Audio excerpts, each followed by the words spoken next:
বিসমিল্লাহির রহমানির রহিম। আজকে হচ্ছে 29শে নভেম্বর 2025। আমরা আমাদের বাংলাদেশ বার কাউন্সিল আহ, লিখিত ব্যাচের ক্লাস শুরু করতেছি। দেখেন, আজকে আমরা যে প্রশ্নটা আলোচনা করব সেটা হচ্ছে যে আহ, 9 নম্বরে দেখেন, নারাজি আবেদন কি, নারাজি পিটিশন কি, পুলিশ কর্তৃক দাখিলকৃত চূড়ান্ত প্রতিবেদনের বিরুদ্ধে তথ্য প্রদানকারী কি কোনো প্রতিকার আছে, সংশ্লিষ্ট আইন উল্লেখে উত্তর দাও। তো প্রথমে যেটা আমাদের দেখতে হবে যে নারাজি আবেদন আসলে কি। নারাজি আবেদন আমাদের ফৌজদারি কার্যবিধি, যদি আপনি তন্ন তন্ন করে খুঁজেন, ফৌজদারি কার্যবিধির কোনো ধারায় আপনি এই নারাজি শব্দটা পাবেন না। তাহলে নারাজি প্রতিবেদন আসলে কি, আমার নিজের ভাষায় আগে বুঝতে হবে। যখন একটা জিআর মামলা বা নন জিআর মামলায় পুলিশ রিপোর্ট জমা দিছে, পুলিশ রিপোর্ট কি আমরা ইতিমধ্যে ধারণা পেয়েছি, মানে তদন্ত শেষে যখন তদন্ত প্রতিবেদন কি জমা দেয় সেটারে বলে পুলিশ প্রতিবেদন। তো পুলিশ প্রতিবেদনে ধরেন আসামি করা হয়েছিল ক খ গ ও উমরে। কয়জন রে? 5 জন রে। ক খ গ ও উমরে। এখন পুলিশ দেখা গেল তদন্ত প্রতিবেদন জমা দিছে, এই যে দেখা ক খ গ ঘ ও উমরে অপরাধের সাথে কোনো সংশ্লিষ্টতা পাই নাই, তাদেরকে নট সেন্ট আপ আসামি হিসেবে গণ্য করছে, মানে তাদেরকে মামলার দায় হতে অব্যাহতির সুপারিশ করছে। তাহলে পুলিশ তদন্ত করে পেল যে যাদের বিরুদ্ধে মামলা করা হয়েছে তারা কোনো অপরাধ করে। তাহলে এই ক্ষেত্রে বাদী পক্ষ তো সংক্ষুব্ধ, তারা তো মামলা করছিল এবং তারা আসামি দিছিল 5 জনরে, তারা তো সংক্ষুব্ধ। তাদের প্রতিকার হলো এই পুলিশ প্রতিবেদনের বিরুদ্ধে নারাজি দেওয়া, মানে আপত্তি দেওয়া, আমি মানি না। নারাজি মানে কি? আমি মানি না, বুঝেন কিনা? আবার গতকাল আমরা বোঝাইছিলাম, যারা আসেন নাই তাদের উদ্দেশ্যে বলি, চার্জশিটে দুইটা পুলিশ রিপোর্টে দুইটা কলাম থাকে, একটা হলো সেন্ট আপ আর একটা হলো not Saint up. Saint up মানে হলো যারা যারা যাদের যাদের বিরুদ্ধে চার্জশিট দেওয়া হয়েছে, মানে যাদের যাদের এই অপরাধের সাথে সংশ্লিষ্টতা পেয়েছে, সেটা সেই কলামে যাদের নাম থাকে তারা হলো সেন্ট আপ আসামি।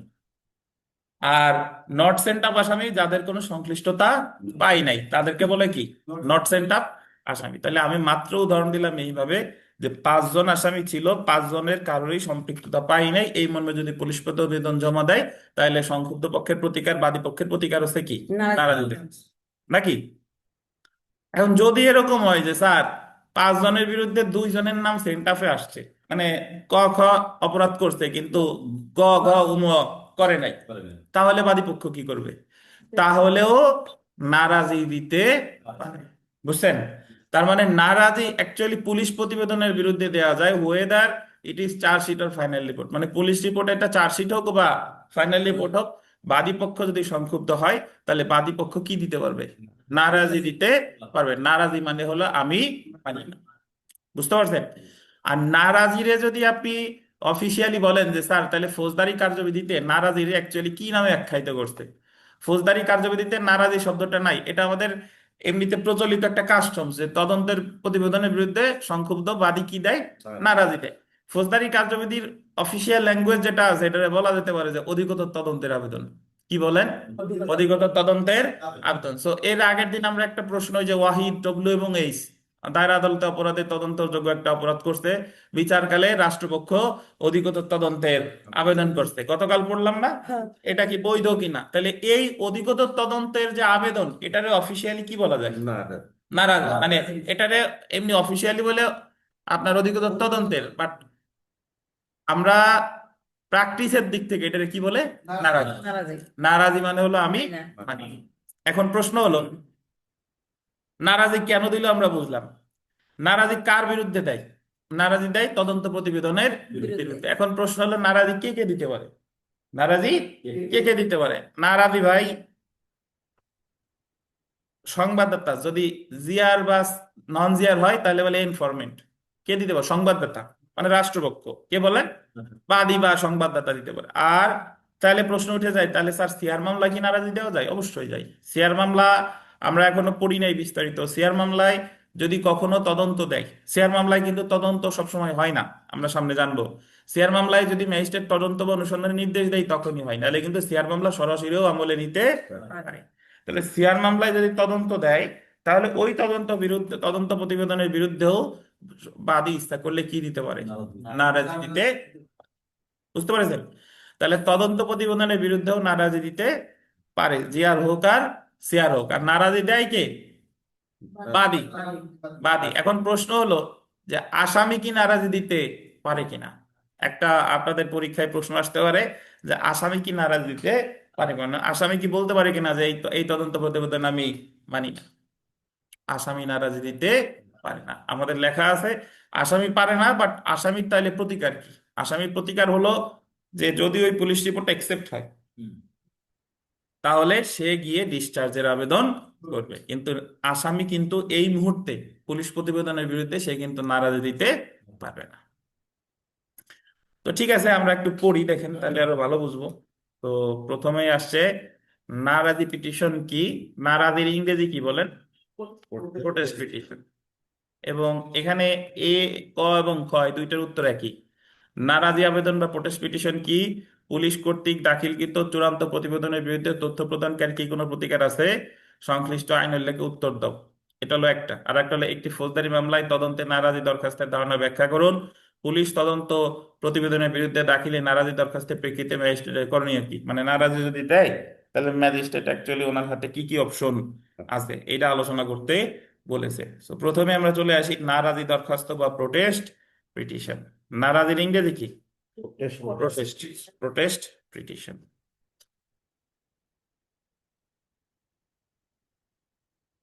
নারাজি অর্থ হলো আমি মানি না দাখিলকৃত তদন্ত বা অনুসন্ধান প্রতিবেদনের বিরুদ্ধে সংক্ষুব্ধ এজাহারকারী বা সংবাদদাতা বা নালিশকারী উক্ত রিপোর্ট প্রত্যাখ্যান করে। কে কে বলেন? এজাহারকারী, সংবাদদাতা অথবা কে? নালিশকারী। উক্ত রিপোর্ট প্রত্যাখ্যান করে যে দরখাস্ত বা পিটিশন দাখিল করে তাকেই নারাজি দরখাস্ত বলে। তাহলে এজাহারকারী, সংবাদদাতা বা নালিশকারী ওই যে যে তদন্ত প্রতিবেদন প্রত্যাখ্যান করে যে দরখাস্ত বা পিটিশন করে তাকেই নারাজি দরখাস্ত বলে। তদন্তকারী কর্মকর্তা তার তদন্ত শেষে ফৌজদারি কার্যবিধি 1898 এর 173 ধারা মতে পুলিশ রিপোর্ট প্রদান করেন।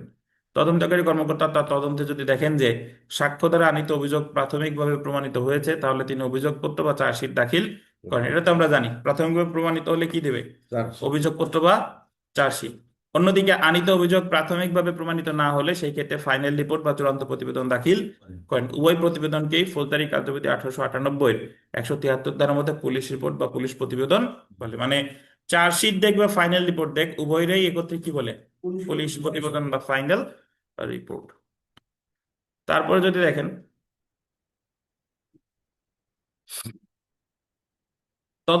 তদন্তকারী কর্মকর্তা পুলিশ প্রতিবেদন দাখিল করলে ফরিয়াদি বা সংবাদদাতা উক্ত প্রতিবেদনের বিরুদ্ধে আদালতে আপত্তি দাখিল করতে পারেন। ফরিয়াদি বা সংবাদদাতার এই ধরনের আপত্তি দাখিলকে নারাজি দরখাস্ত বলে। আবেদন না আসলেও চূড়ান্ত প্রতিবেদন পাঠ করে ম্যাজিস্ট্রেট যদি দেখেন যে ঘটনা আরো তদন্ত করা প্রয়োজন তাহলে তিনি আদেশ দিবেন, ইহাও নারাজির আওতায় আসে। এখন নারাজি যে সবসময় বাদী আবেদন করলে নারাজি হয় তা না, অনেক সময় ম্যাজিস্ট্রেট নিজে স্বপ্রণোদিত অধিকতর তদন্তের নির্দেশ দেয়, যে ম্যাজিস্ট্রেটের কাছে মনে হয়েছে যে এই বিষয়ে আরো তদন্ত হওয়া দরকার, এটারও কি বলে? নারাজি।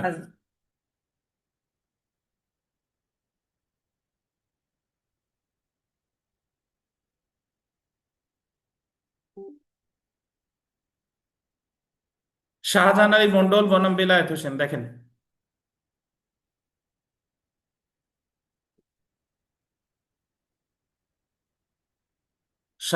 শাহজাহান আলী মন্ডল বনাম বেলায়েত হোসেন, দীপিকা, এটা কি মামলা বলেন, জিয়ার না সিয়ার? দুজনের নাম, এটা সিএন। দুইজনের নাম এটা সিয়ার। জি ধন্যবাদ, এটা মনে। আর যদি রাষ্ট্র থাকতো একটা তাহলে হতো জিয়ার। এই মামলায় বলা হয়েছে নারাজি পিটিশন হলো ফৌজদারি কার্যবিধির 200 ধারার অধীন অভিযোগের একটি পিটিশন। এমন পিটিশন গ্রহণ করে ম্যাজিস্ট্রেট অভিযুক্ত ব্যক্তির বিরুদ্ধে অভিযোগ আমলে নিতে পারে বা পুলিশ কর্তৃক অধিকতর তদন্তের নির্দেশ দিতে পারে। এই মামলায় বলছে যে নারাজি পিটিশন, নারাজি পিটিশন হলো একটা কি বলেন আহ সিআর মামলা হিসেবে গণ্য হবে। সিআর মামলা যেরকম নারাজি পিটিশনও যেরকম, এটা গ্রহণ করে আমলে নিতে পারে বা অধিকতর তদন্তের নির্দেশও দিতে পারে। তারপরে আমরা চলে আসি, তারপরেরটা যদি দেখেন সৈয়দ আসবারুল কবির বনাম শাহিদ ইফসান কবির, এটাও কি মামলা? সিআর মামলা। এই মামলায় বলা হয়েছে ম্যাজিস্ট্রেট ফাইনাল রিপোর্ট মেনে নিলে সংক্ষুব্ধ সংবাদদাতা নারাজি দরখাস্ত দায়ের করতে পারেন। অথবা একই বিষয়ের উপর ভিত্তি করে নতুন নালিশি দরখাস্ত দাখিল করতে পারেন। নারাজি পিটিশনও এক ধরনের নালিশি দরখাস্ত। এরূপ দরখাস্ত নারাজি দরখাস্ত নামে পরিচিত। এখানে বিশেষভাবে উল্লেখ্য যে একজন অভিযুক্ত নারাজি দরখাস্ত দাখিল করতে পারে না, বা একজন অভিযুক্ত ব্যক্তি অধিকতর তদন্তের আবেদনও করতে পারে না। লাস্টের লাইন দুইটাই ইম্পর্টেন্ট। লাস্টের লাইন দুইটা ইম্পর্টেন্ট। এই যে একজন অভিযুক্ত নারাজি দরখাস্ত দাখিল করতে পারে না, বা একজন অভিযুক্ত ব্যক্তি অধিকতর তদন্তের আবেদনও করতে পারে না। অভিযুক্ত কে ভাই? স্বামী। অভিযুক্ত কে? আসামি। তাহলে এখানে যে লাইনটা ইম্পর্টেন্ট সেটা হচ্ছে যে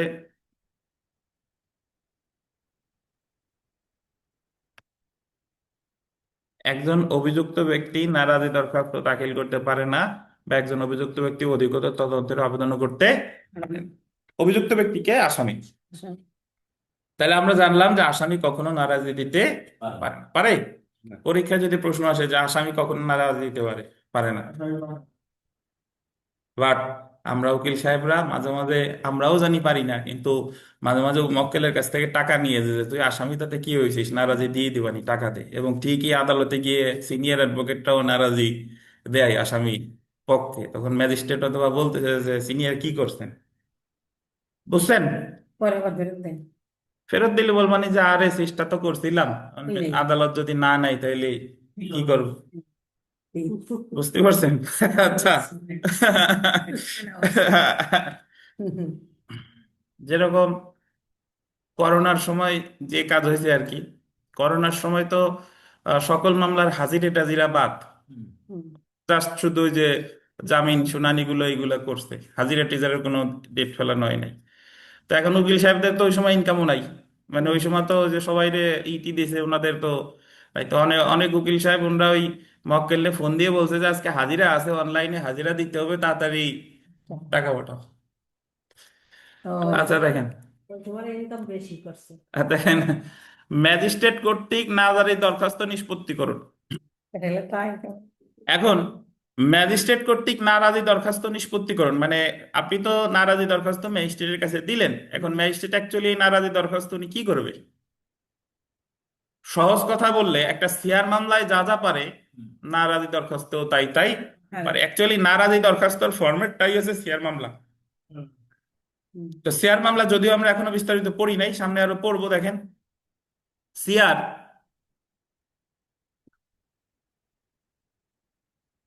সিআর বা এফআইআর মামলার ক্ষেত্রে তদন্ত কর্মকর্তা তদন্ত প্রতিবেদন বা পুলিশ রিপোর্ট দাখিল করলে এজাহারকারী বা সংবাদদাতা উক্ত রিপোর্টের বিরুদ্ধে নারাজি দরখাস্ত দাখিল করতে পারেন। এমন নারাজি পিটিশনকে ম্যাজিস্ট্রেট নালিশি দরখাস্ত হিসেবে গ্রহণ করে ফৌজদারি কার্যবিধির 200 ধারা থেকে 203 ধারার বিধান অনুসরণ করতে পারে। কত থেকে কত ধারা?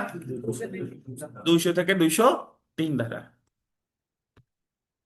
নারাজি পিটিশন 200 ধারার অধীনে একটি নতুন অভিযোগ এবং এমন নারাজি দরখাস্ত গ্রহণ করার পর ম্যাজিস্ট্রেট, আন্ডারলাইন করবেন, 190 ক ধারায় উক্ত অভিযুক্ত ব্যক্তির বিরুদ্ধে অপরাধ আমলে নিতে পারেন, বা পুলিশ কর্তৃক অধিকতর তদন্তের নির্দেশ দিতে পারেন, বা 203 ধারার অধীন নালিশটি খারিজ করতে পারেন। তাহলে অ্যাকচুয়ালি যদি আপনারা এখানে একটু দেখি, আহ আমি একটু হাইলাইট করে দিই। দেখেন এই জায়গায় মোট কয়টা কথা বলছে, সেটা হলো যে নারাজি দরখাস্ত গ্রহণ করার পর 190 ক ধারায় কি নিতে পারে? আমলে। আমলে নিতে পারে, এক। বা অধিকতর তদন্তের নির্দেশ দিতে পারে, কত? দুই। দুই। বা 203 ধারার অধীন নালিশটি কি করতে পারে? খারিজ করতে পারে। তাহলে নারাজি দরখাস্ত যখন ওনার কাছে দেয়া হয়েছে, ওনার হাতে অপশন কি করবেন সেটা ওনার ব্যাপার, বাট ওনার হাতে বেশ কতগুলো অপশন আছে। অপশনের মধ্যে প্রথম যেটা আছে সেটা হলো কি, উনি অপরাধ আমলে নিতে পারে, বা অধিকতর তদন্তের নির্দেশ দিতে পারে, বা 203 ধারায় নালিশটা কি করতে পারে? খারিজ করতে পারে। বুঝছেন? তাহলে আমলে নিতে পারে, অধিকতর তদন্তের নির্দেশ দিতে পারে, বা 203 ধারায় কি করতে পারে? খারিজ করতে পারে। তাহলে এগুলা তো অ্যাকচুয়ালি আপনি যদি মনে রাখেন, এগুলো কিন্তু আসলে মুখস্থর বিষয় না, জাস্ট প্রশ্নে কি আসছে সেই আঙ্গিকে আমার ভেবে ভেবে লিখে দিতে হবে দ্রুত। এখন কিন্তু আর সেই বয়স নাই যে আপনি একটা জিনিস এ টু জেড মুখস্থ করে গেছেন, ওই জায়গায় যায় চিন্তা ভাবনা সারা খালি মুখস্থ করে ঢালে দিয়ে আসবেন। সেটা না, ওই জায়গায় আমি হ্যাঁ জেনে গেলাম, কিন্তু ওই জায়গায় গিয়ে আমি আমার মতো করে ওই জায়গা উপস্থাপন করতে হবে। বোঝা গেছে? ধরেন আপনার ঘর বানানোর জিনিসপত্র সব নিয়ে গেছেন, তাঁবু টানানোর। এখন আপনি জানেন না যে ওই জায়গায় যে আপনি কতটুকু জায়গা পাবেন আর কি তাঁবু আমার দিতে হবে, কিন্তু আমার সব ওই জায়গায় আমি শিখে যেতে হবে। তাহলে ওই জায়গায় গিয়ে তাঁবু আমার গাড়তে হবে, তাতে বড় হোক ছোট হোক প্রস্তুতি আমার নিয়ে যেতে হবে, এই আর কি। আর আপনি যদি দেখেন যে আল্লাহ এত বড় তাবু, আমি আগের থেকে চেষ্টা না করে বসে পড়বো, বা তাইলে হবে না। ওই জায়গায় যাই হচ্ছে আপনার মিনিমাম এফোর্টটা দিতে হবে, কখনো হাল ছাড়া যাবে না। এখন প্রশ্নের পরবর্তী অংশ, যে নারাজি দরখাস্ত নিষ্পত্তিকরণ প্রসঙ্গে উচ্চ আদালতের সিদ্ধান্ত। তো উচ্চ আদালতের সিদ্ধান্ত কি আছে আমরা একটু পড়ি, দেখেন। বিচারিক নজিরে আছে যে নারাজি আবেদন দাখিল করা হলে এটাকে নালিশের আবেদন হিসেবে গণ্য করতে হবে এবং ম্যাজিস্ট্রেটের উচিত ফৌজদারি কার্যবিধির 200 ধারা বা 202 ধারার বিধান অনুসরণ করা। বলছে যে ম্যাজিস্ট্রেটের উচিত ফৌজদারি কার্যবিধির 200 ধারা বা 202 ধারার বিধান অনুসরণ করা। 200 ধারায় হচ্ছে আমলে নেয়, আর 202 ধারায় হচ্ছে তদন্ত বা অনুসন্ধানের নির্দেশ দেয়। 200 ধারায় কি নাই? আমলে নাই। আর 202 ধারায় তদন্ত বা অনুসন্ধানের নির্দেশ দেয়, সামনে জানবো। এছাড়া উচ্চ আদালতের বিভিন্ন সিদ্ধান্তের আলোকে ম্যাজিস্ট্রেট নিম্নবর্ণিত যে কোনো একটি পদ্ধতিতে নারাজি দরখাস্ত নিষ্পত্তি করতে পারেন, যথা: এক, উক্ত আবেদনকে সরাসরি আমলে গ্রহণ করতে পারে, সরাসরি আমলে নিতে পারে। সরাসরি আমলে নেওয়া হলে 190 ক, 190 ক। অধিকতর তদন্তের নির্দেশ দিতে পারে, এটা দেবে 202, 202। বিচার বিভাগ অনুসন্ধানের নির্দেশ দিতে পারে, এটাও 202। অনুসন্ধান তদন্ত কত? 202। নারাজি আবেদনকে নামঞ্জুর করতে পারে, মানে খারিজ করতে পারে, এটা হলো 203। নারাজি আবেদনকে নামঞ্জুর মানে তুমি যে নারাজি দিলা এটা আবার আমি নামঞ্জুর করলাম, এটা আছে কততে? 203। বুঝতে পেরেছেন? পুলিশ তদন্তর পরে ফাইনাল রিপোর্ট দিলে অভিযোগকারী উহার বিরুদ্ধে নারাজি আবেদন করলে ম্যাজিস্ট্রেট ওই আবেদনকে নালিশের আবেদন হিসেবে বিবেচনা করতে পারেন এবং অভিযোগকারীকে ফৌজদারি কার্যবিধির 200 ধারার শপথ, শপথ, ত হয়ে গেছে, একটা থ দেন, শপথ গ্রহণপূর্বক পরীক্ষা করে 190 ক ধারার অধীনে অপরাধ আমলে নিতে পারেন। এখন আপনারা প্রশ্ন পড়ার টেকনিক আছে ভাই। প্রশ্ন পড়ার টেকনিক হলো আপনি প্রশ্ন ধরেই এমনি পড়ে যাবেন না, আগে দেখবেন যে আমার প্রশ্নে কি জানতে চাইছে, তারপরে উত্তর করবেন পার্ট বাই পার্ট। মানে আপনি প্রশ্ন না পড়ে উত্তর করতেছেন, তাহলে এই বিষয়টা যতটা দ্রুত মনে থাকবে তার চেয়ে আরো দ্রুত মনে থাকবে যদি আপনি দেখেন যে আমার প্রশ্নে প্রথম অংশে কি চাইছে, তাহলে এই অংশ আমি পড়ে ফেললাম, দ্বিতীয় অংশে কি চাইছে এই অংশ পড়ে ফেললাম, তাইলে আরো সুবিধা হবে। বুঝতে পারছেন? আচ্ছা,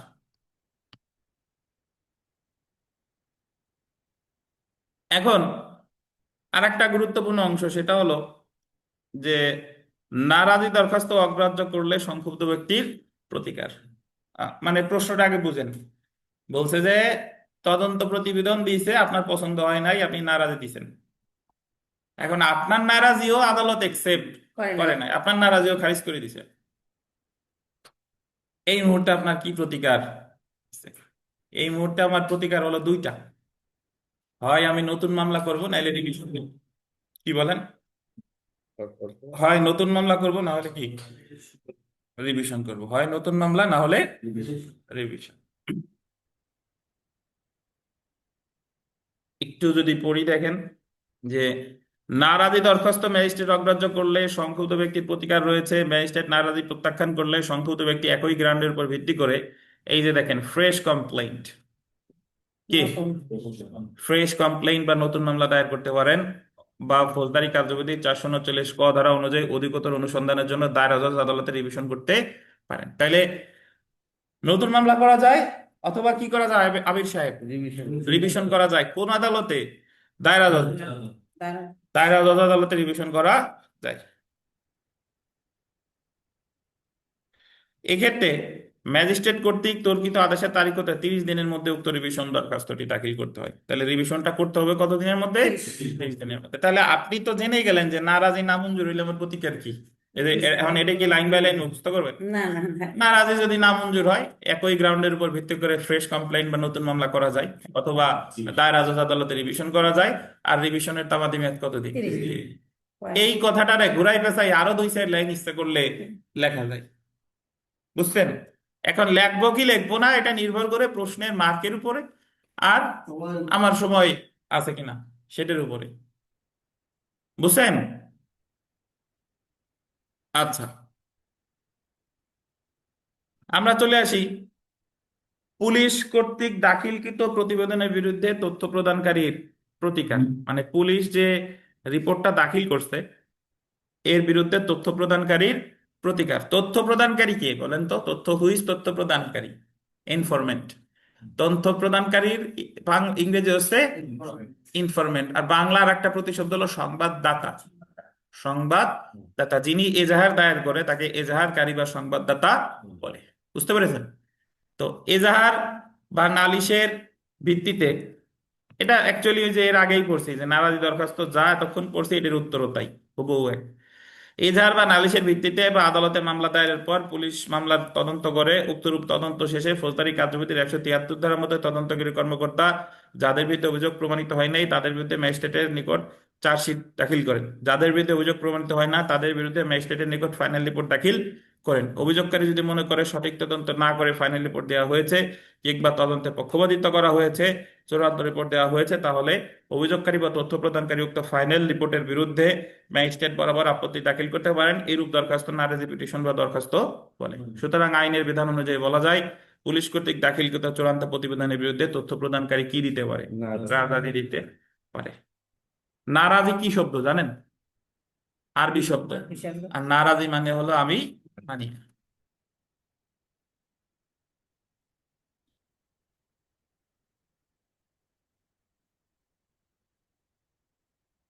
ক আর খ এর উত্তর প্রকৃতপক্ষে একই।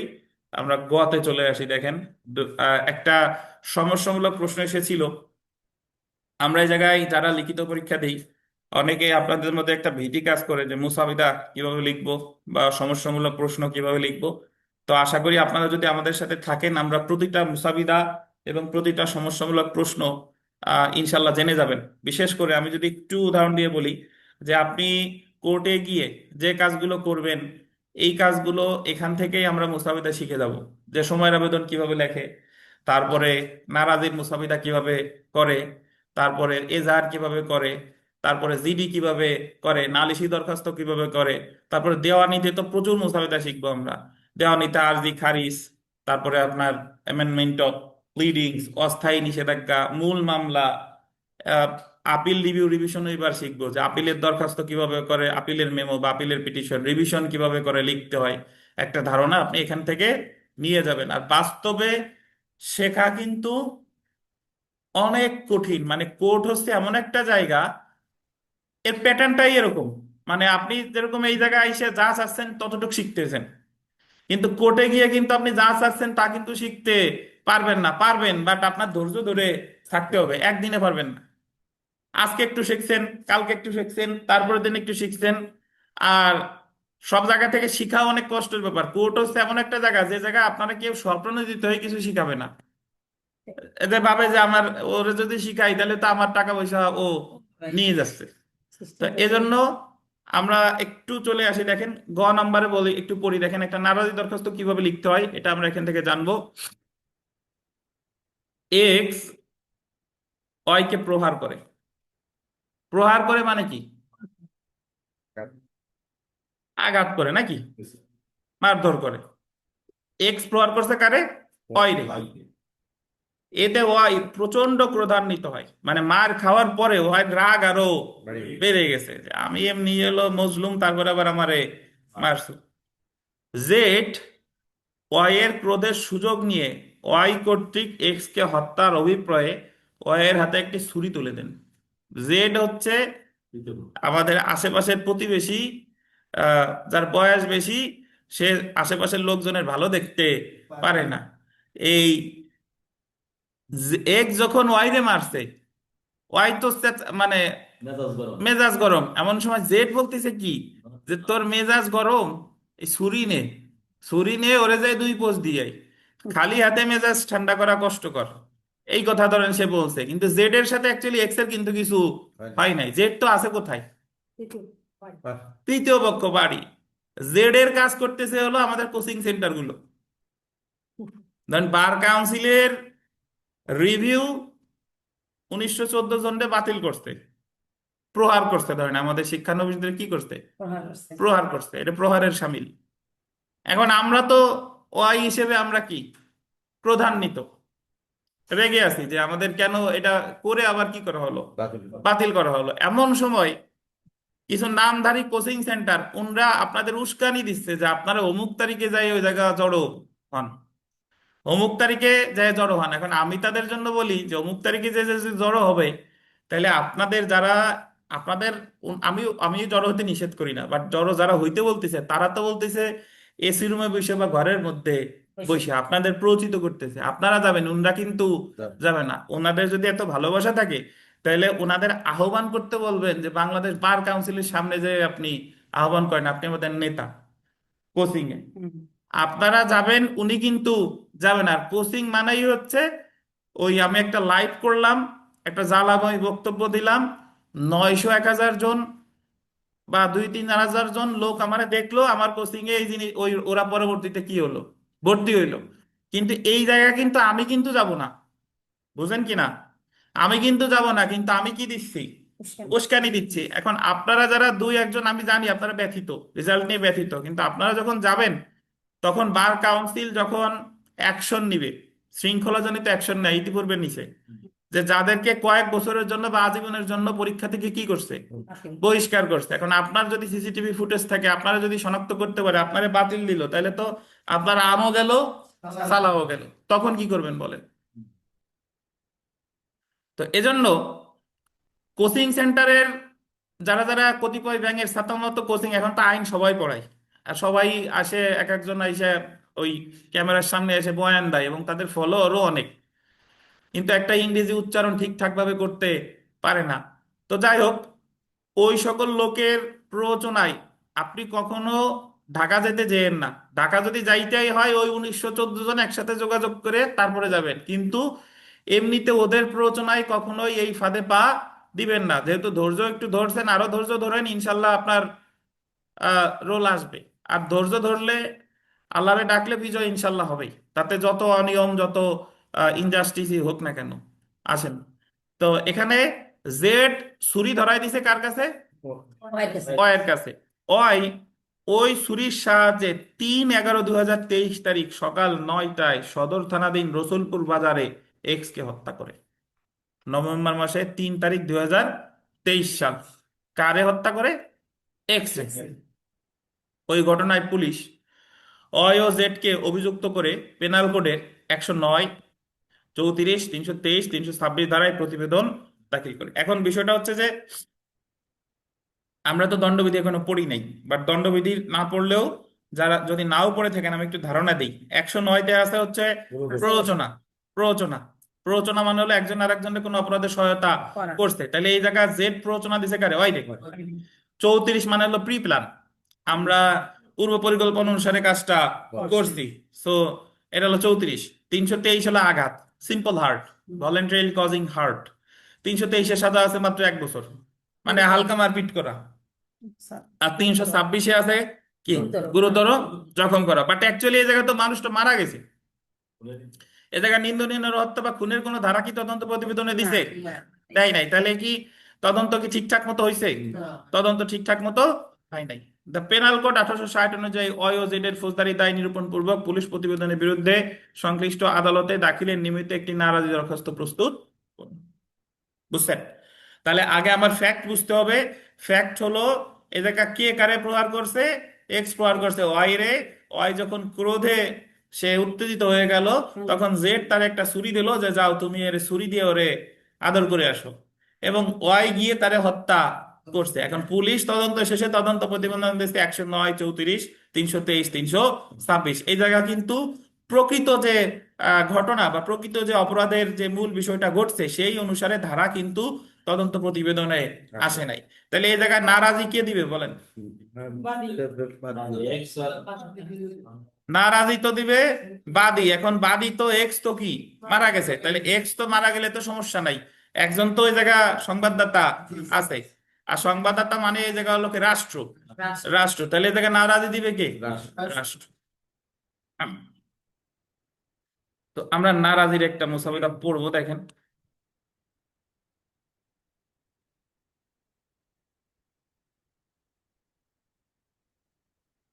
নারাজি দরখাস্তের মুসাবিদা।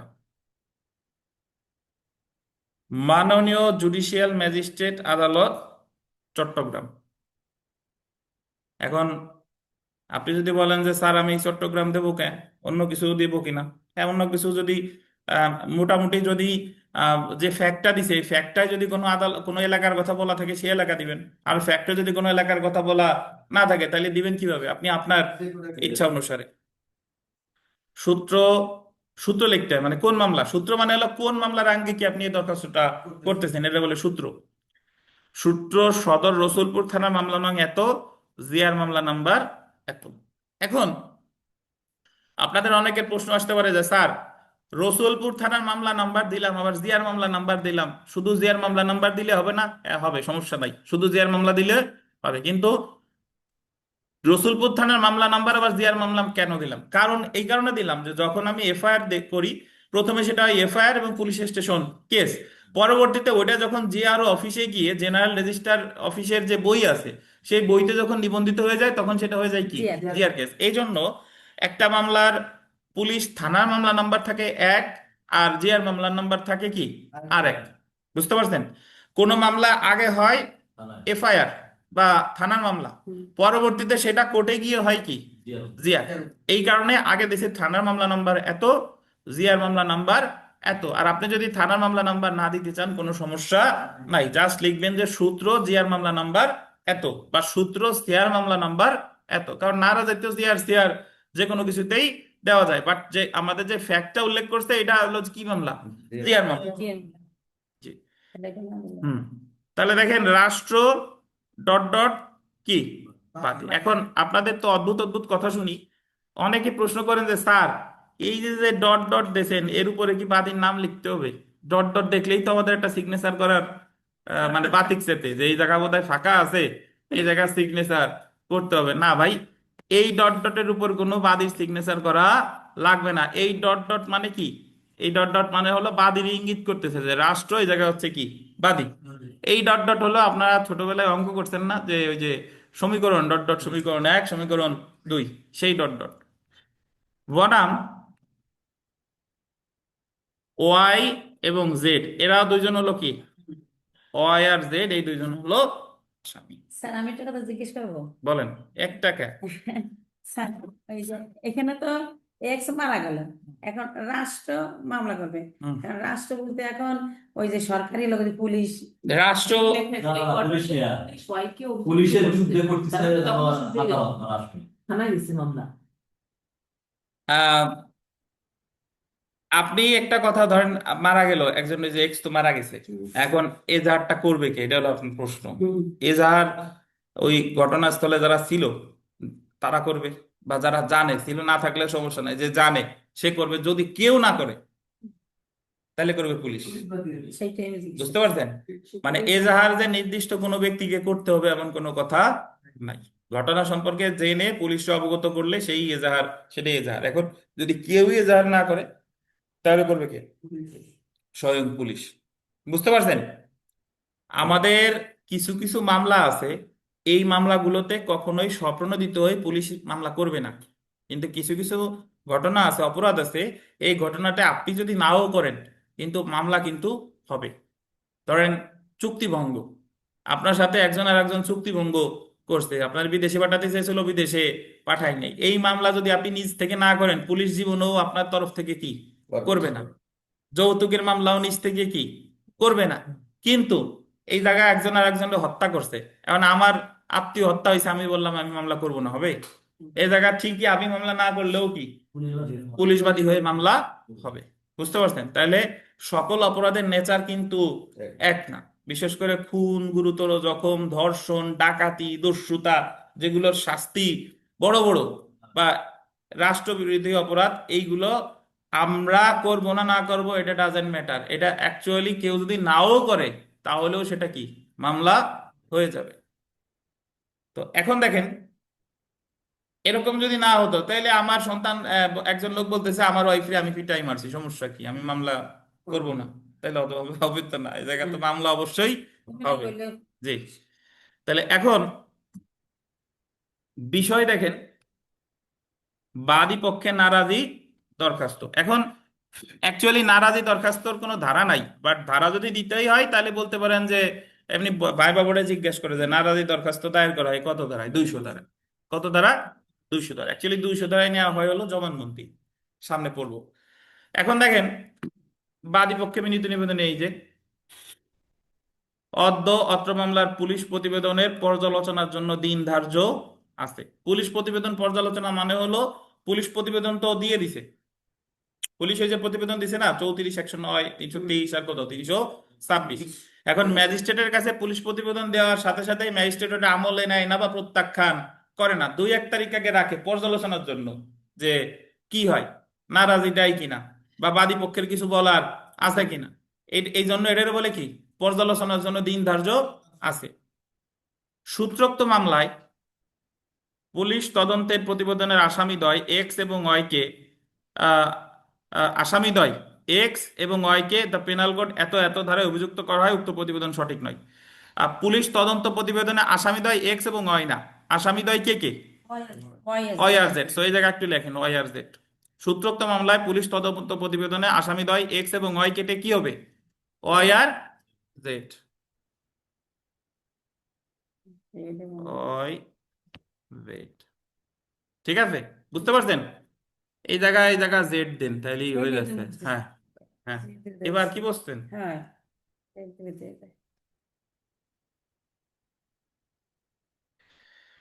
পেনাল কোডের কত কত ধারায় 109, 34, 77 দ্বারা অভিযুক্ত করা হয় এবং প্রতিবেদন কি নয়? সঠিক নয়।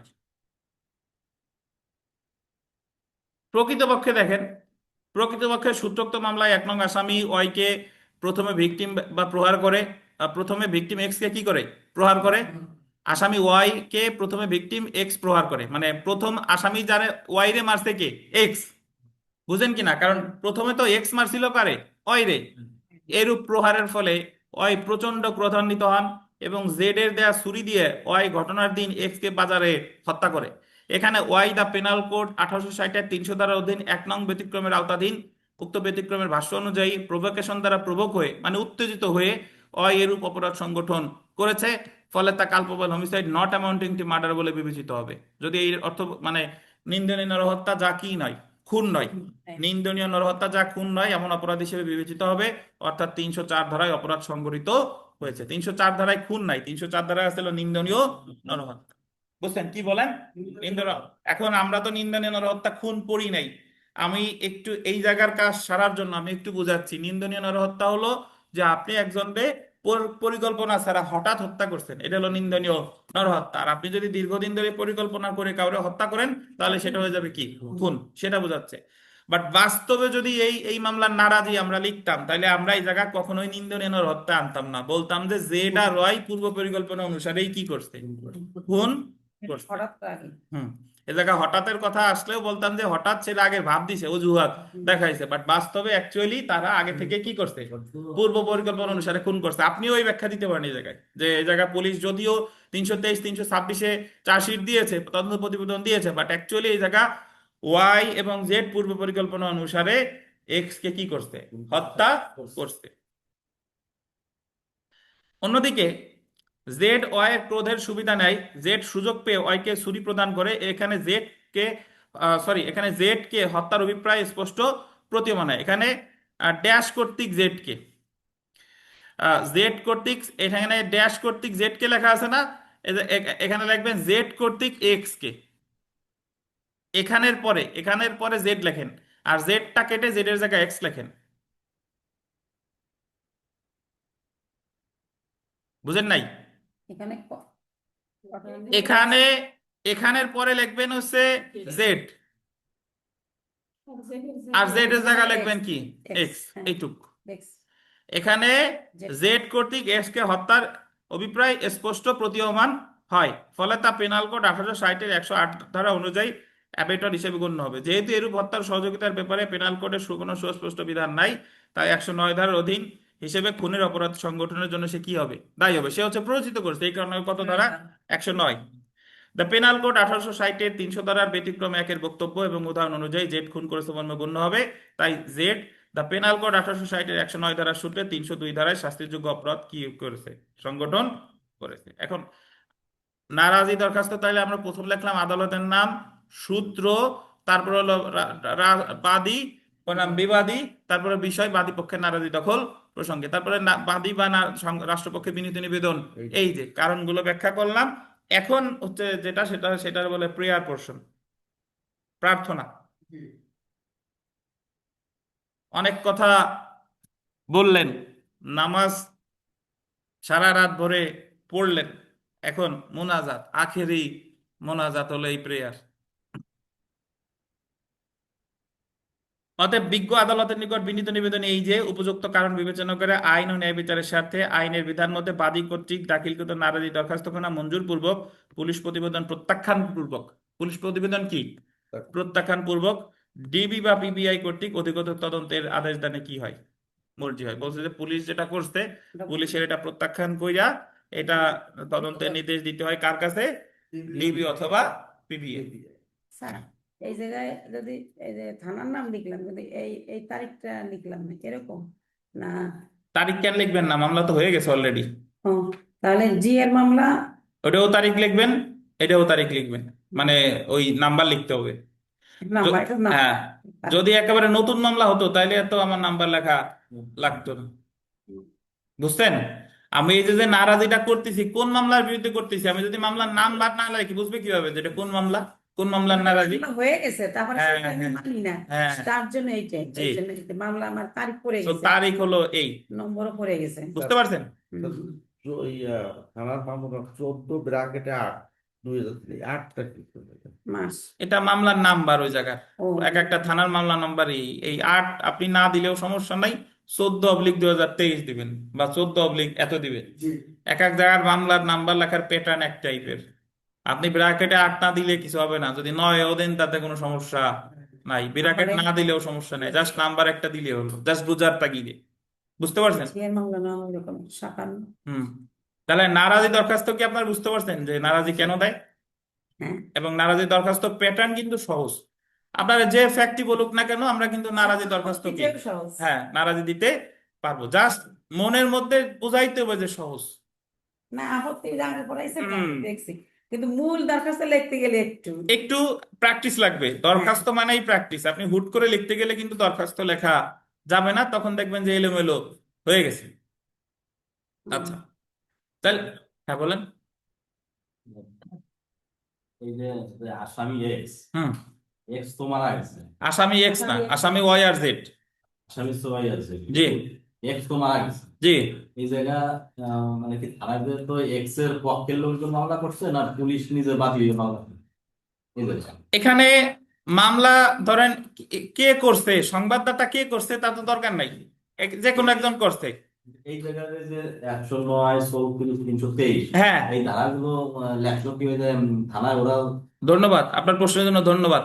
আপনি তো থানায় ধরেন মূল কাহিনীটা কি, যখন এক্স এর লোকজন যখন মামলা করছে, ধরেন এক্স করুক আর পুলিশ করুক, একজন তো মামলা করছে, এখন মামলা যখন এজাহার করে, এজাহারে ধারা আমরা অনেক কিছু দেই। আহ, ধারা অনেক কিছু দেই বলতে আহ, ধরেন ওই জায়গা 302 লেখছি, 34 লেখছি, আমি আমার মতো করে ওই জায়গায় ধারা লিখছি, কিন্তু এজাহারটা রেকর্ড হলো কি আকারে, এফআইআর আকারে। এফআইআর আকারে রেকর্ড হলে ওটা তদন্ত করলো কে, তদন্তকারী কর্মকর্তা। তদন্ত কতদিন পড়ছি না, ওই যে 160, 161, 62, 63 সব বিধিবিধান অনুসরণ করে 173-এ যাই উনি রিপোর্ট দিল যে এই জায়গায় 302 এর কোনো উপাদান নাই। নাই। আপনি যা যা এজাহারে ধারা দিয়েছেন, তদন্তকারী কর্মকর্তা তো সেই ধারা তো দিবে না, দেয় নাই, এই কারণেই তো আপনি নারাজিটা দিছেন। আপনি যে যে ধারা দিছেন, তদন্তকারী কর্মকর্তাও যদি সেই ধারা দিত, তাহলে তো আর আপনার নারাজি দেওয়া লাগতো না। মনে করেন এইখানে স্যার, বুঝতে পারছেন?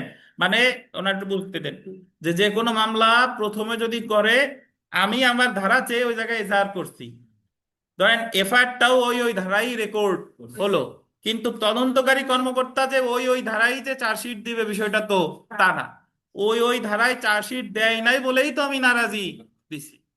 বুঝছেন? স্যার আমি একটু বলি। বলেন, এগুলো প্র্যাকটিক্যাল বিষয়, হ্যাঁ বলেন। হ্যাঁ স্যার, আমি বলছি কি এইটা, মনে করেন ওরা তো লিখছে যে আমাকে খুন করছে, হুম মানে 302, হুম কিন্তু যখন তদন্তকারী কর্মকর্তা সেখানে যে দেখলো, তদন্তকারী যে না এখানে 302 না, এখানে 323 বা হুম 326, হুম তখন ওরা নাম্বারটা উল্টে দিল, হুম ধারাটা উল্টে দিল। হুম। এইটাই জি system।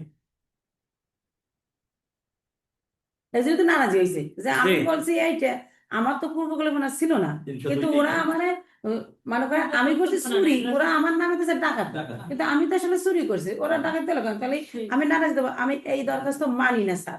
আচ্ছা, না, তোমার স্বামী তো আপনি দিতে পারবেন না। মানে আমি এটা বোঝার জন্য বলছি, বোঝেন না। আচ্ছা, আমি ওই সব এখন আমাদের বিঘা একজন কি জিজ্ঞেস করছি? করছে স্যার পিবিআই কি? পিবিআই ডিবি, যেরকম ডিবি শুনছেন, ডিটেকটিভ ব্রাঞ্চ, পুলিশের একটা শাখা। পিবিআই হলো পুলিশ ব্যুরো অফ ইনভেস্টিগেশন। এরাও এরকম মানে তদন্ত করে আর কি, একটা বাহিনী, পুলিশের একটা সংস্থা বা বাহিনী বলা যেতে পারে। CID, DB, PBI, RAB. আচ্ছা, তো চেষ্টা এখন করি। দেখেন, আমরা একটু চলে আসি আহ পরের প্রশ্নটা, যে তাহলে নারাজি নিয়ে অনলাইন অফলাইনে আর কোনো প্রশ্ন আছে কিনা? অনলাইন অফলাইনে যারা এই মুহূর্তে আমাদের আছেন, আমাদের সাথে আছেন, দূরে আছেন, নারাজি নিয়ে আপনাদের কোনো প্রশ্ন আছে কিনা? ওকে, প্রশ্ন যেটা আছে সেটার উত্তর তো আমিও দিচ্ছি না, ওটা মনে মনে থাক, 2-1 দিনের মধ্যে উত্তর পাবেন। দেখেন যে অপরাধ আমলে নেওয়ার সংক্রান্ত দায়েরকৃত ফৌজদারি রিভিশনে দায়রা আদালত ম্যাজিস্ট্রেটকে অপরাধ আমলে নেওয়ার নির্দেশ দিতে পারেন কি? প্রশ্নই অনেকে বুঝেন নাই, উত্তর লিখবেন কি ঘোড়া? বলছে যে অপরাধ আমলে নেওয়ার সংক্রান্ত দায়েরকৃত ফৌজদারি রিভিশনে দায়রা আদালত ম্যাজিস্ট্রেটকে অপরাধ আমলে নেওয়ার নির্দেশ দিতে পারেন কি? আমি এটার অন্য আঙ্গিকে বোঝাই। অঙ্গ আঙ্গিকে বোঝাই মানে হলো যে আপনি তদন্ত প্রতিবেদনের বিরুদ্ধে দিলেন নারাজি, এখন নারাজি তো প্রত্যাখ্যান করছে। নারাজি প্রত্যাখ্যান করলে আমার প্রতিকার কি? দুইটা ছিল না, নতুন মামলা আর একটা কি, রিভিশন। এখন আপনি ধরেন রিভিশন করছেন, রিভিশন করলেন কার কাছে? দায়রা জজের কাছে। এখন দায়রা জজ রে, দায়রা জজ কি ওই ম্যাজিস্ট্রেটে বলতে পারবে কিনা যে তুমি এটা আমলে নাও, তুমি এটা আমলে নাও? বুঝাইতে পারি না বোধহয়। মানে আপনি তো নালিশ খারিজ করে দিছে, এই কারণেই তো রিভিশন করছেন কোথায়? দায়রা জজের কাছে। এখন দায়রা জজ কি ম্যাজিস্ট্রেটে রিভিশনে আদেশ দিতে পারবে কিনা যে তুমি এটা আমলে নাও? এই হলো কথা। হুম। পারবে কিনা? সহজ উত্তর হচ্ছে পারবে না। দায়রা জজ জাস্ট খারিজ আদেশটা কি করে দিবে? রহিত কইরা তারে বলবে যে অধিকতর অনুসন্ধান করে তুমি যে সিদ্ধান্ত নিবে আবার নাও, এটা রিভিউ করো। কিন্তু দায়রা জজ কখনোই ম্যাজিস্ট্রেটে বলবে না যে তুমি এটা আমলে নাও। বুঝছেন? আমলে নিবে কি নিবে না এটা কার ক্ষমতা? ম্যাজিস্ট্রেটের বিবেচনামূলক ক্ষমতা। এই জায়গায় ম্যাজিস্ট্রেটের ক্ষমতায় কখনো হস্তক্ষেপ করা যাবে না। তাইলে বলতে পারেন যে স্যার তাহলে দায়রা জজের কাছে রিভিশন করে আমার লাভ কি হইলো? লাভ হলো এতটুকু যে আপনার যে খারিজ আদেশটা এটা কি হলো? বাতিল হলো। এবং দায়রা জজরে আদালত বলতে পারে যে তুমি অধিকতর অনুসন্ধান করো। অধিকতর অনুসন্ধান না দিলে এই ব্যাপারটা তুমি আরো ঘাটাঘাটি কইরা আরো একটা সিদ্ধান্ত দাও। এই হলো রিভিশন করার অর্থ। বুঝতে পারছেন? তাহলে আবার প্রশ্নটা পড়ি যে হ্যাঁ, অপরাধ আমলে নেওয়ার সংক্রান্ত দায়েরকৃত ফৌজদারি রিভিশনে দায়রা আদালত ম্যাজিস্ট্রেটকে অপরাধ আমলে নেওয়ার নির্দেশ দিতে পারেন। বুঝতে পারছেন? পড়ি দেখেন, ম্যাজিস্ট্রেটকে অপরাধ আমলে নেওয়ার নির্দেশ দেওয়ার এখতিয়ার দায়রা আদালতের নেই। রিভিশন ক্ষমতা প্রয়োগ করে দায়রা আদালত ম্যাজিস্ট্রেটকে অপরাধ আমলে নেওয়ার নির্দেশ দিতে পারেন।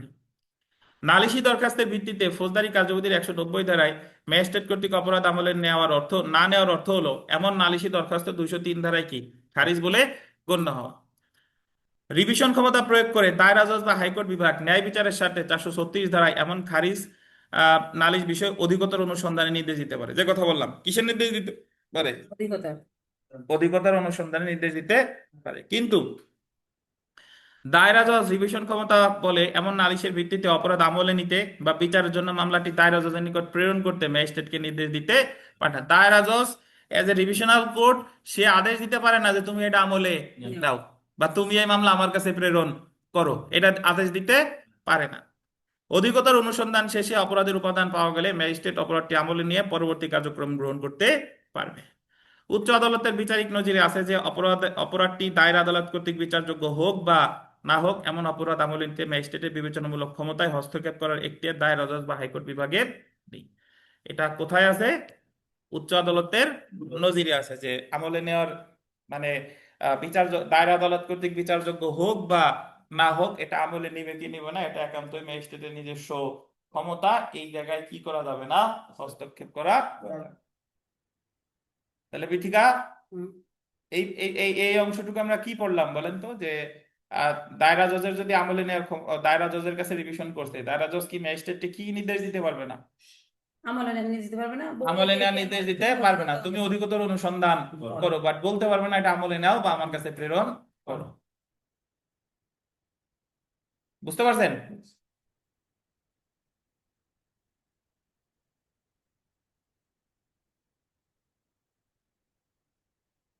কোনো প্রশ্ন আছে আপনাদের? অনলাইন অফলাইনে যারা আছেন, কোনো প্রশ্ন আছে ভাই? আনমিউট করে দিচ্ছি, কোনো প্রশ্ন থাকলে বলেন।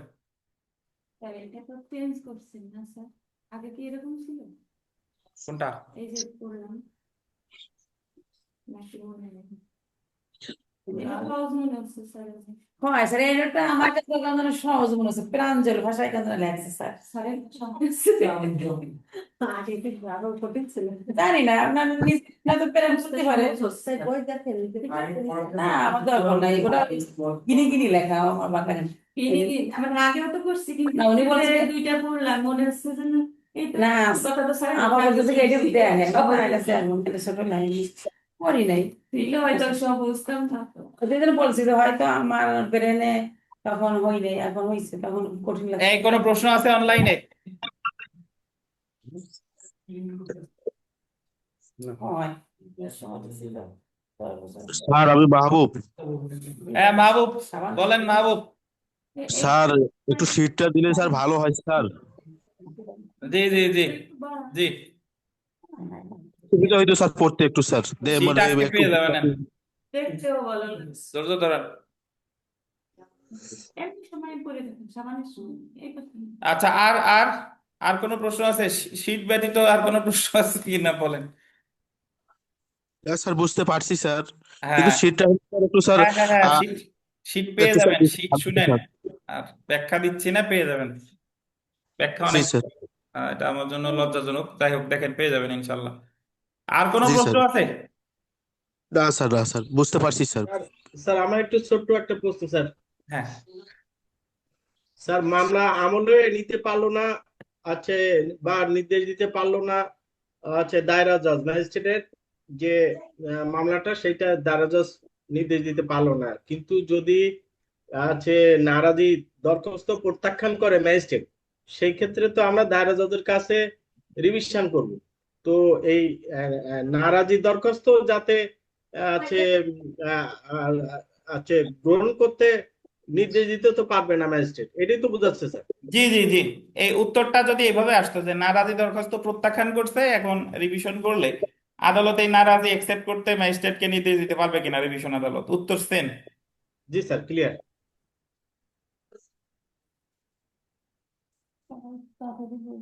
এই অনলাইনে যারা আছেন, যারা এখানে আমাদের ক্লাস করতেছেন, যারা ভর্তির ওয়াদা করছেন দুই একদিনের মধ্যে, অনলাইনে যারা আছেন ভর্তি হয়ে যান দ্রুত। বিশেষ করে আমি নাম মেনশন করলাম না, যারা আমাদের সাথে ক্লাসে আছেন অনলাইনে, যারা আমাদের সাথে কথা বলছেন, এরকম যারা আছেন সমস্যা সাপেক্ষে ভর্তি হয়ে যান। আমরা চলে আসি 10 নম্বর প্রশ্ন। পুলিশ প্রতিবেদন কি? পুলিশ প্রতিবেদন কি? অলরেডি আমরা জানি যে পুলিশ প্রতিবেদন কি। এই বিকাশ সাহেব, পুলিশ প্রতিবেদন কি বলেন? পুলিশ প্রতিবেদন হচ্ছে দুই প্রকার, একটা হচ্ছে চার্জশিট আর হচ্ছে ফাইনাল রিপোর্ট। হুম, তো তো যদি কোনো যে যাচাই বাছাই এটা মানে মিথ্যা হয়, হ্যাঁ, তাহলে সেটা চার্জশিট হিসেবে গণ্য হয়। আর যদি দেখে যে এর সত্যতা মানে ঠিক আছে, তাইলে ওইটা ফাইনাল রিপোর্ট হিসেবে। উল্টো হয়ে গেল না? না, উল্টো হয়ে গেছে। হ্যাঁ? আর সবথেকে যদি সঠিক হয় সেটা হলো চার্জশিট। যদি দেখে যে এরাই অপরাধ করছে, এরাই জড়িত, তাহলে যে রিপোর্ট দেবে এটার বলে কি? চার্জশিট। আর যদি দেখে যে অমুক অপরাধ করে নাই, তাহলে যে রিপোর্ট দেবে সেটা কি? ফাইনালি। উনি বলছে, বাট ভুলক্রমে ইয়ে হয়ে গেছে আর কি, উল্টা হয়ে গেছে।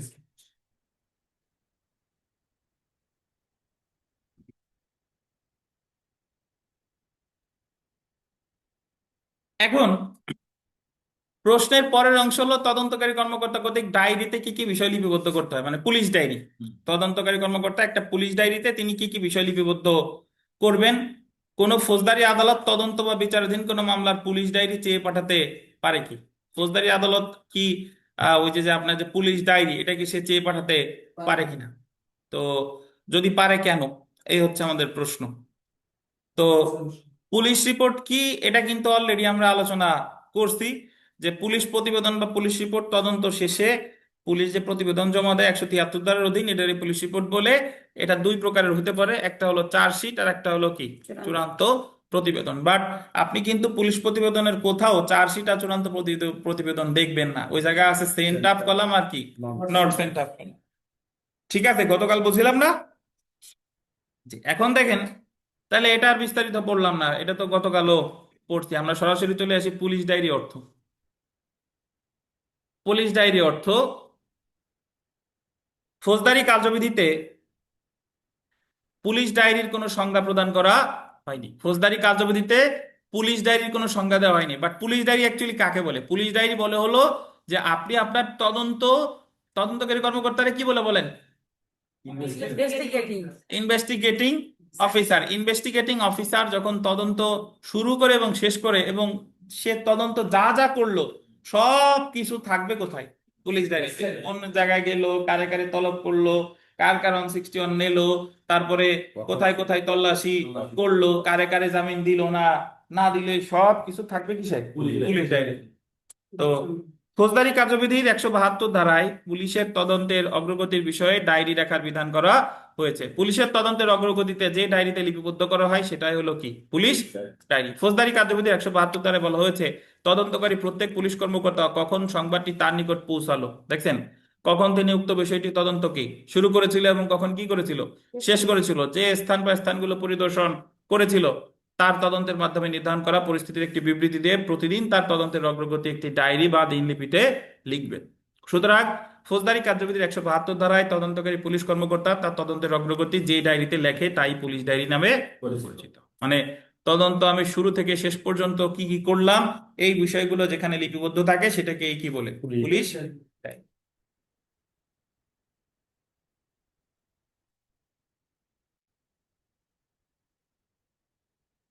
এখন প্রশ্ন হলো যে পুলিশ ডায়েরিতে কি কি বিষয় অন্তর্ভুক্ত করতে হয়। দেখেন, যে সকল বিষয় পুলিশ ডায়েরিতে অন্তর্ভুক্ত করতে হবে তা ফৌজদারি কার্যবিধির 172 ধারায় উল্লেখ করা হয়েছে। কি কি দেখেন? তদন্তের অগ্রগতি, তদন্তে কতটুকু কি হলো, অগ্রগতি হলো। তারপরে তথ্য প্রাপ্তির সময়, কখন আমি তথ্য পেয়েছিলাম। তদন্ত শুরু এবং শেষের সময়, কখন তদন্ত আমি শুরু করলাম, কখন তদন্ত শেষ করলাম। যে সকল স্থান বা স্থানগুলো তিনি পরিদর্শন করেছেন, ওই যে তল্লাশি করছে বা পরিদর্শন করছে, তার তদন্তের মাধ্যমে যে অবস্থা সম্পর্কে তিনি নিশ্চিত হয়েছেন সেই সম্পর্কে একটি বিবৃতি, ইত্যাদি। মানে ইত্যাদি মানে কি, আরো অনেক বিষয় থাকতে পারে। এখন অভিযুক্ত কর্তৃক পুলিশ ডায়েরি তলব। অভিযুক্ত মানে কে? আসামি। আসামি কি পুলিশ ডায়েরি দেখার অধিকারী কি না? অ্যাকচুয়ালি আসামি পুলিশ ডায়েরি দেখার অধিকারী না। পুলিশ ডায়েরি আমি একটু যদি বলি, দেখেন 161 আসামি দেখতে পারে, 164 আসামি দেখতে পারে, কিন্তু পুলিশ ডায়েরি আসামি দেখতে পারে না। পুলিশ ডায়েরি শুধু দেখার অধিকারী আদালত। কে? আদালত। তাহলে পুলিশ ডায়েরি কিন্তু অভিযুক্ত ব্যক্তি দেখতে পারে পারে না। অভিযুক্তকারী কর্মকর্তার নিকট হতে পুলিশ ডায়েরি তলবের জন্য একজন আসামি বা তার প্রতিনিধি আদালতে কোনো আবেদন করতে পারে না, বা আদালত এমন ডায়েরি তলব করেছে শুধুমাত্র এই কারণে আসামি উক্ত ডায়েরি দেখার অধিকারী হবে না। পুলিশ ডায়েরি পুলিশ তার আন্ডারলাইন করবে স্মৃতি পুনর্জীবিত করার জন্য ব্যবহার করলে। কিসের জন্য? স্মৃতি পুনর্জীবিত। স্মৃতি পুনর্জীবিত মানে হলো যে একজন পুলিশ কর্মকর্তা এক এক থানায়, তো সে যদি হায়েস্ট থাকে ধরেন 3-4 বছরের বেশি তো থাকে না। তো ধরেন 3 বছর সে কাজ করে ওই থানায় একটা অনেক মামলার তদন্ত সে করে, আবার আরেক থানায় বদলি হয়ে যায়, ওই থানায় গিয়ে অনেক মামলার তদন্তকারী কর্মকর্তা হিসেবে কাজ করে। তো দেখা গেল 5 বছর পর একটা মামলার সাক্ষী আইও হিসেবে তার সাক্ষ্য দিতে ডাকছে। এখন ইতিমধ্যে তো সে অসংখ্য মামলায় তদন্তকারী কর্মকর্তা হয়েছে। এখন এই মামলায় কি তদন্ত করছে তার মনে থাকবে না, এটাই স্বাভাবিক। কারণ অনেক জিনিস তো আমি ভুলে যেতে পারি। 5 বছর আগের জিনিস তো আমার একেবারেই পুঙ্খানুপুঙ্খ ভাবে মনে কি থাকবে? থাকবে না।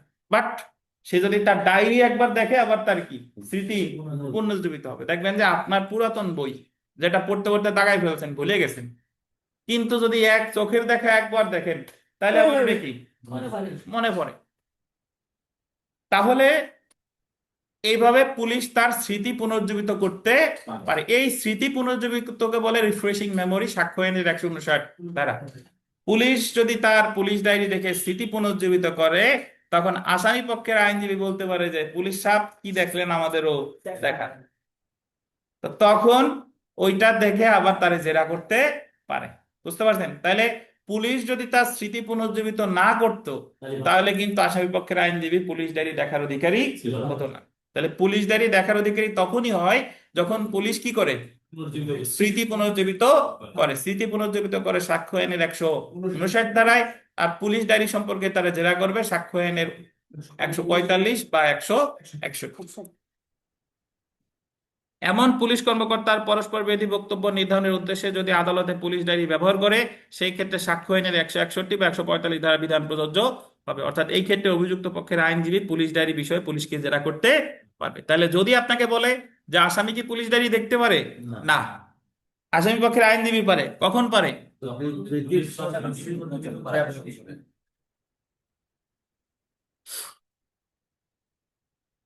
বুঝছেন? এখন আমরা চলে আসি ফৌজদারি কার্যবিধি, ফৌজদারি আদালত কর্তৃক পুলিশ ডায়েরি তলব।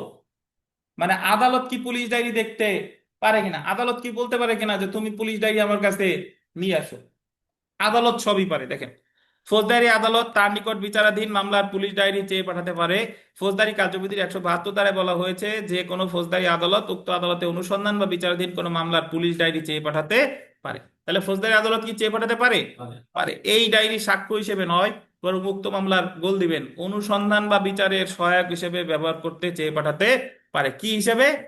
অনুসন্ধান বা বিচারের সহায়ক হিসেবে চেয়ে পাঠাতে পারে। এমসিকিউ এর প্রশ্ন, এমসিকিউ তে পরীক্ষায় প্রশ্ন আসছে যে পুলিশ ডায়েরি কি হিসেবে ব্যবহার করতে পারে, কি হিসেবে? অনুসন্ধান বা বিচারের সহায়ক। বাট এটা কিন্তু সাক্ষ্য হিসেবে ব্যবহার করা যাবে না।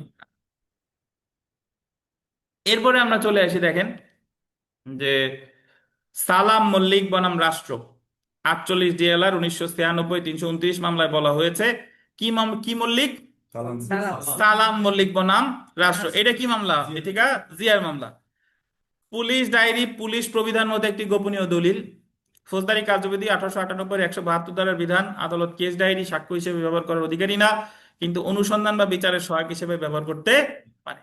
তাহলে পুলিশ ডায়েরি অনুসন্ধান বা বিচারের সহায়ক হিসেবে ব্যবহার করা যাবে, কিন্তু সাক্ষ্য হিসেবে ব্যবহার করা যাবে। বুঝতে পেরেছেন কি?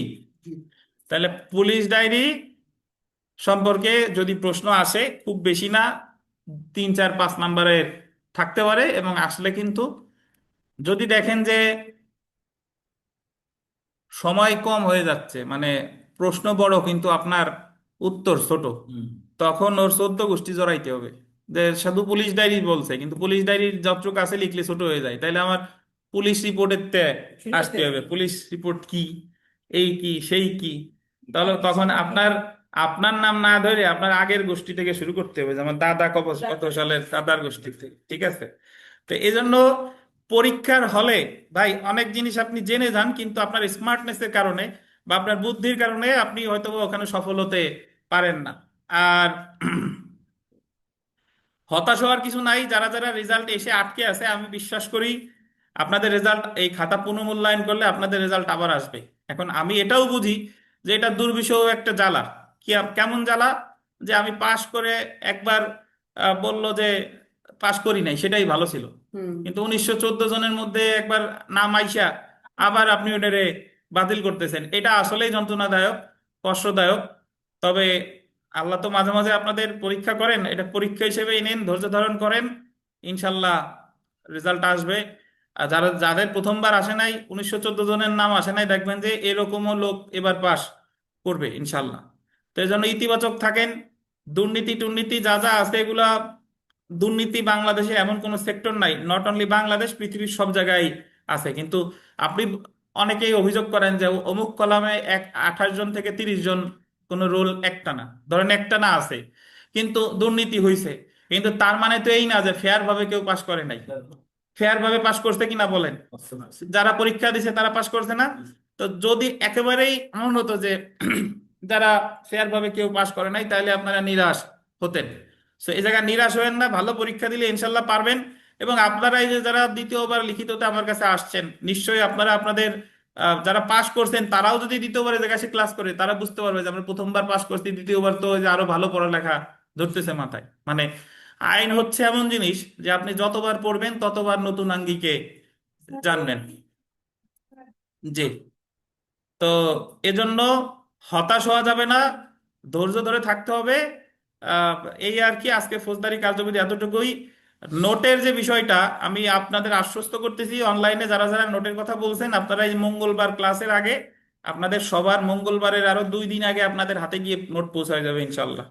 আর এখানে যারা আছেন তাদেরকেও আমি ইনশাল্লাহ মঙ্গলবারের মধ্যে সিআরপিসির পরিপূর্ণ নোট দিতে পারবো ইনশাল্লাহ। তো পরিপূর্ণ মানে একেবারে শুরু থেকে শেষ। এবার অনেক আপডেট এসেছে ফৌজদারি কার্যবিধির, এবং আমাদের নোট আগে থেকে হরফ বড় হয়েছে, লেখা বড় হয়েছে, যাতে আপনাদের পড়তে সুবিধা হয়। অনেক নতুন জিনিস অ্যাড করা হয়েছে। তো এই আর কি। নোট ব্যতীত আর যদি কোনো প্রশ্ন থেকে থাকে, বা এই পড়ার টপিক অনুসারে যদি কোনো প্রশ্ন থাকে থাকে দয়া করে জিজ্ঞেস করুন। জি। বোর্ড লিখতে বা শুরুতে পড়াবো? দেখি শুরু থেকে বলতে যে যে সকল জিনিস নতুন যোগ হয়েছে ওই জিনিসটা হালকা তো দেখাই যেতে হবে। নতুন শুরুর দিকে অনেক প্রশ্ন দুই এক জায়গায় অনেক মানে যুক্ত হয়েছে, তো ওই ওই জিনিসগুলো নোট তো সবার সামনে থাকলে তো তখন বলে দেবো যে এই এই জিনিস এই আছে আর আগেরটা আছে এই। স্যার মামলা নোটিশ যেগুলো থাকে, হুম। যদি আমি স্যার ক্লিয়ার ভুলে যাই স্যার, হুম। শুধু ওই যে সালাম মল্লিক বনাম রাষ্ট্র মামলা বলা হয়েছে, কাকে এগুলো বলছে? দেখাই হবে স্যার? উচ্চ আদালত নজরুল স্যারকে বলছে। আমি একটাও লিখতে অবশ্যই হবে। উচ্চ আদালতের নজিরে আছে যে আপনি তো আসেন নাই কোর্টে, মানে এই বার কাউন্সিল পাশ করতে কোনো নজির লাগে না। সো এই তো নির্ভয় দিলাম, নজির না থাকলেও আপনি কি করবেন, পাশ করবেন। উচ্চ আদালত না লিখলেও পাশ করবেন, বাট তারপরেও তো আমরা শিখে যাব যে যতটা পারা যায় আর কি। স্যার, আমার ওইগুলো মনে ছিল না, শুধু উচ্চ আদালত হ্যাঁ ওইটাও তাই। জি।